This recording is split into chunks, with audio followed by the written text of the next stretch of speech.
Hello mga minahal kong kaibigang followers, good evening. Sana nasa magandang kalagayan kayo. Nandito naman ako mangungulit sa inyo. Magdasal tayo ha. Maraming salamat.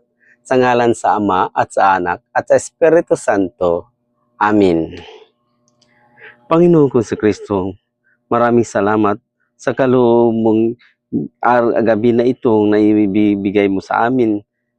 Nagdudulot po ito sa akin ng laksang biyaya upang maalala ko na ikaw ang sadyang lumikha ng lahat ng mga bagay at upang makita ko ang walang hanggang mong kapangyarihan. Nasanay maging daan ako nitong kabutihan at nagpapakaisa sa ibang kasamahan ko at magkakaroon ako ng layunin na nagbubuklod sa amin patungo sa magandang kinabukasan ng aming sarili, ng aming tahanan, ng aming bansa at ang buong kasingguban. Amin. Sa ngalan sa Ama at sa Anak at sa Espiritu Santo. Amin. Bye-bye mga minahal kong kaibigan followers. Good night. Salamat.